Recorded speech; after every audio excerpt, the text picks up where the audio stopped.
I'm Terrance McNally. We're at Bioneers 2011, and right now I'm here with Mark Hertsgaard. Good to see you, Mark. Always good to be with you. And Mark is a fellow of the New America Foundation. He's the nation's environment correspondent. He covers climate change for Vanity Fair and Time. He's written for many of the world's leading newspapers and magazines.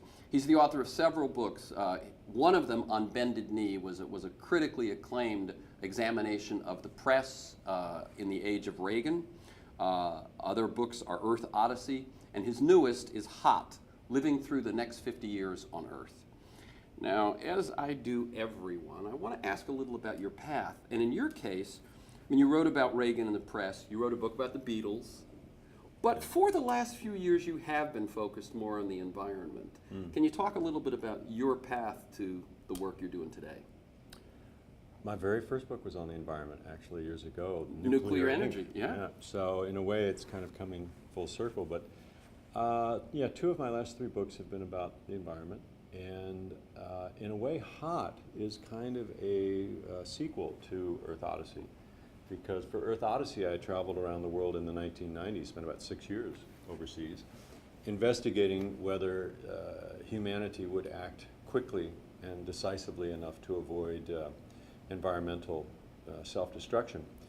And at the time, a lot of that reporting was around climate change, but I didn't focus solely on that. And then this current book, Hot, began right after Hurricane Katrina, when I did a big piece for Vanity Fair about climate change.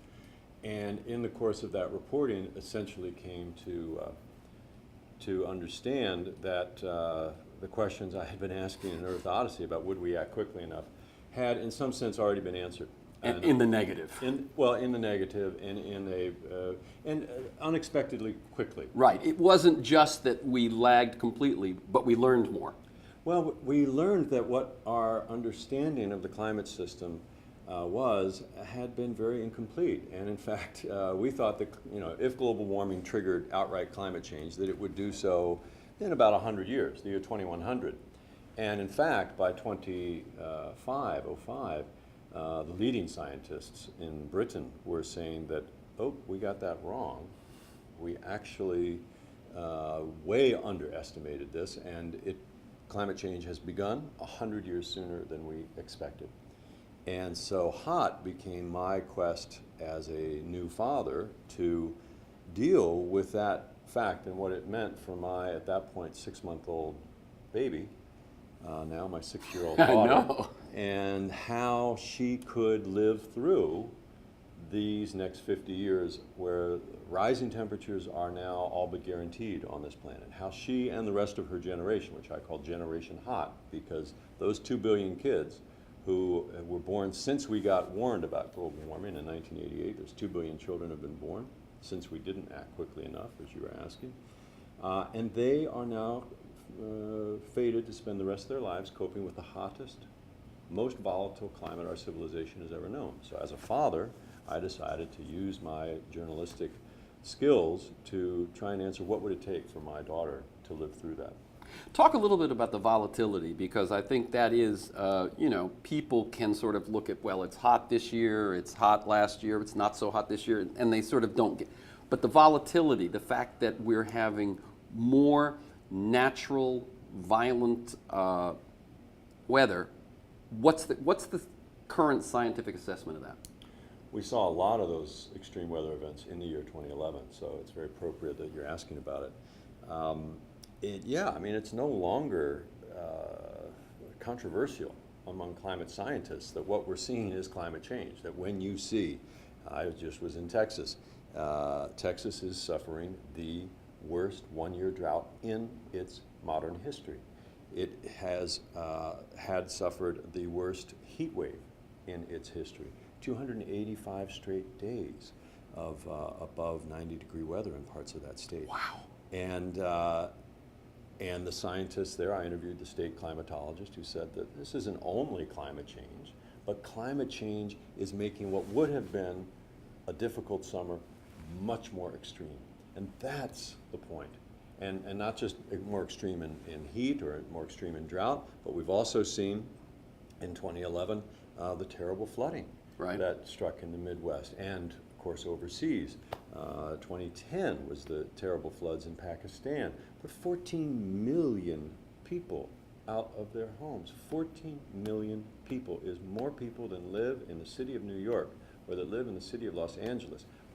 One event. Now in that case, that was mainly because of record monsoon rains. But that's another thing that happens as the climate gets more heat in the atmosphere, more energy, that results in larger downpours, and then also longer periods where there's no downpours. Right, right. So it's the extremes are exaggerated and the extreme events are exaggerated. Exactly. Interestingly, it seems to me that, and we've talked about this before, Mark, but you sort of took as long as you could being a journalist without nudging over into being a little more of an activist. How do you, I mean, Bill McKibben obviously has become, the leader of the 350 movement, one of the leaders of the tar sands protests in front of the White House, the tar sands pipeline protest. How do you see yourself in that particular regard? Well, my views on that have evolved. I think that you can be both an activist and a journalist. You don't surrender your First Amendment rights when you become a journalist. Some mainstream news organizations take a different view of that, to put it mildly. I remember when Len Downey was the managing editor of the Washington Post newspaper, he literally forbade his reporters to vote. To vote, even? They were not allowed to vote. I don't know how he checked on that, but they were not allowed to vote because that would be partisan. To me, that is, frankly, infantile philosophy of journalism and its role in the society. Having said that, I feel like where I can make the greatest contribution is as a journalist and as a writer, and that has a distinct function from activism. I think Bill McKibben is still both. He is an activist, but he is also still a great journalist, the greatest journalist probably on this question of climate change. So it's like if you go down and participate in the Occupy Wall Street protests, does that mean, as a private citizen, that means that you can't write about them? I think that that's a silly rule, frankly. But having said that, you do wear different hats. Yeah. And when you're wearing the journalist hat, and for me, even in the activist hat, facts are sacred. Facts are sacred. That's the role. It would be nice, actually, if when people had their citizens' hat on, facts were sacred. Imagine that. Yeah, we'd have a different country, wouldn't we? Yeah. Just a couple of things, again, talking about how you said already how things have accelerated and at least our understanding. Here's a quote. 40% of humanity's total emissions since the Industrial Revolution have been emitted since '88. 40% of emissions. And my guess is, with what's going on, even as the world's in a bit of an economic downturn, that with what's happening in developing countries, whether it be India, China, South America, and so on, that's only getting worse.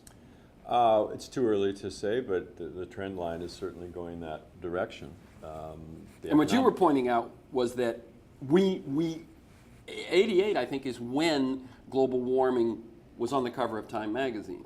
And so what you're saying is, since we knew, we've put up 2/5 of it. That's why I date the beginning of Generation Hot to June 23rd, 1988. That's the day that NASA scientist Jim Hansen went to the United States Senate and said, as the chief scientist of the agency that put a man on the moon, said, in his opinion, global warming had begun, man-made global warming, and that if we didn't take action, it would eventually make the planet uninhabitable.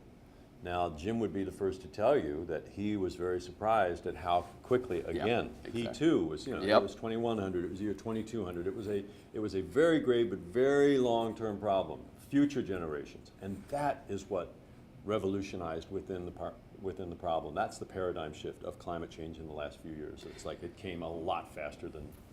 And yet still denied either the fact of climate change or the fact of climate change resulting from man-made is still denied here. You say an interesting thing. You say that mainstream media, often called deniers skeptics, you think that's a false word. Oh, sure. The skeptics call themselves skeptics, and of course they want to call themselves skeptics, but a genuine skeptic is open to evidence. All scientists, if they're good, are skeptics. That's the notion of science. Yes, Yeah. that's the scientific process. You test, when somebody announces a result, the first thing other scientists do is try to disprove it.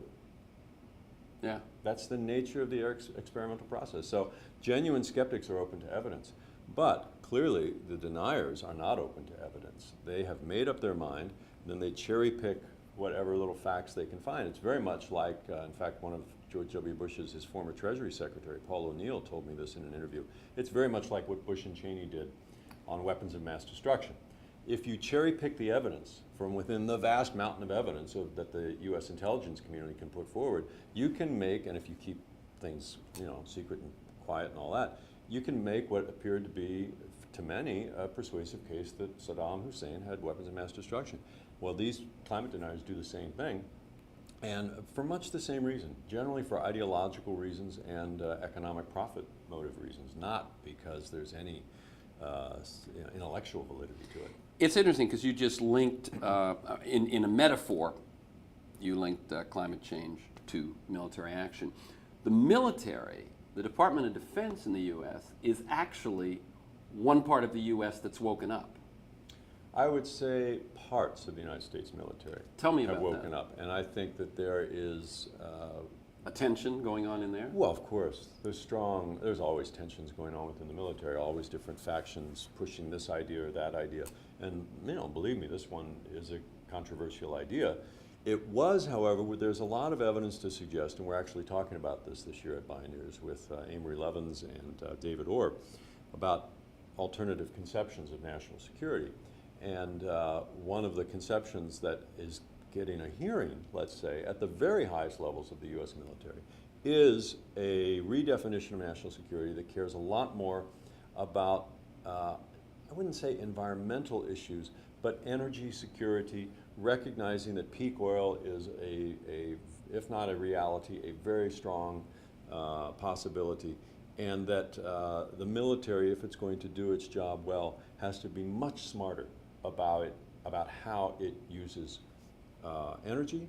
And there are certain parts of the military who would even go further and say that we need to be good environmental stewards for other reasons, for reasons of good community relations and so forth.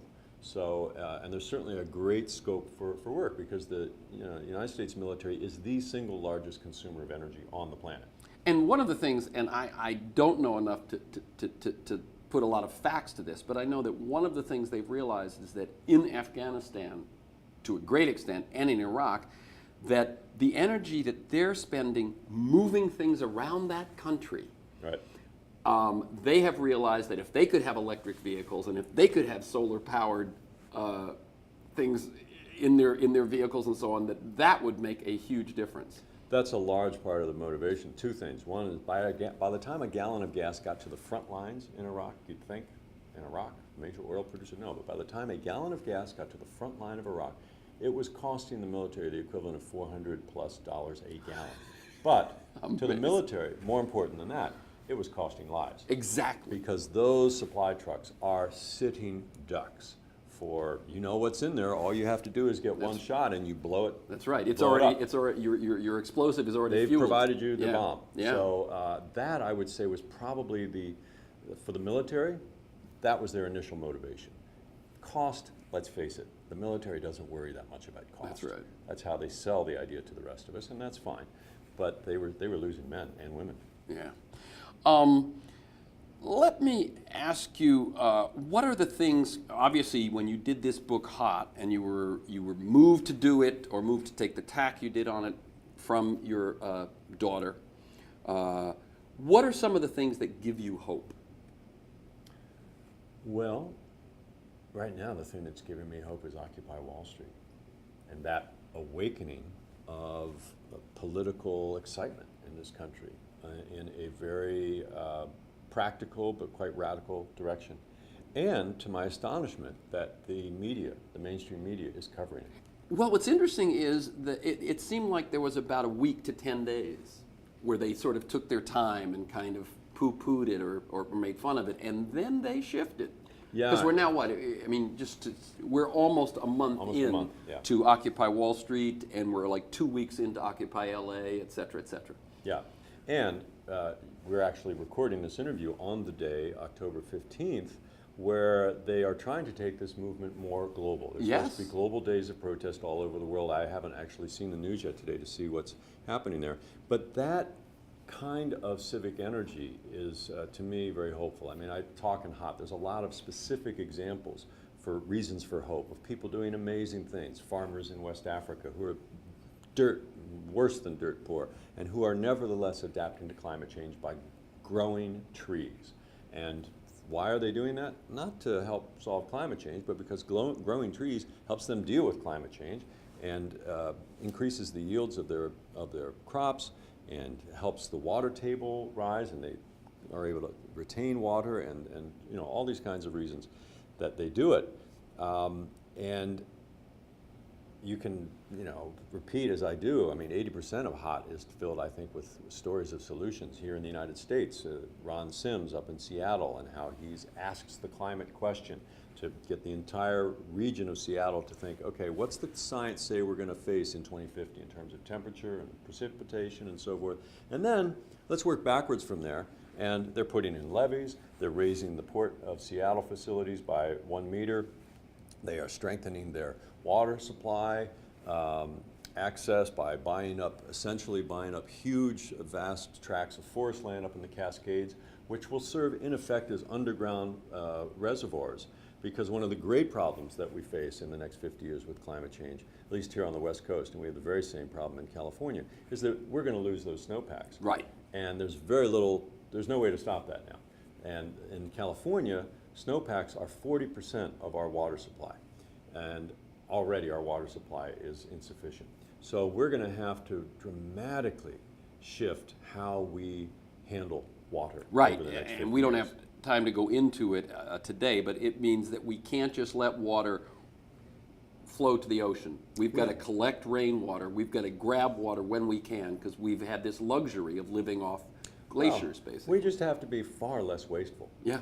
And there are lots of success stories about it. So I see that. But in the end, what it takes, there's all kinds of specifics, but what it finally takes to make things change is what we're seeing with Occupy Wall Street or any number of other actions. It's people getting active and making a fuss. And you cannot solve the climate problem unless you face the fact that in this country, as those protesters point out, we have a government and an economic system that is of the 1%, by the 1%, and for the 1%.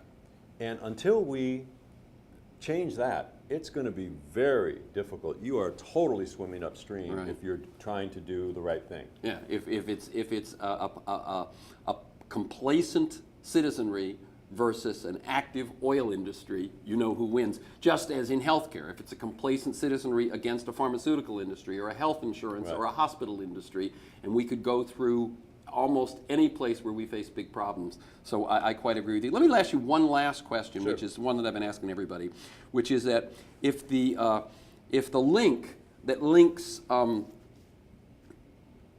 you know what? I can't do this. We have to, because I have a panel to do in 3 minutes. So, Mark Hertsgaard, thank you. Terrance, always a pleasure.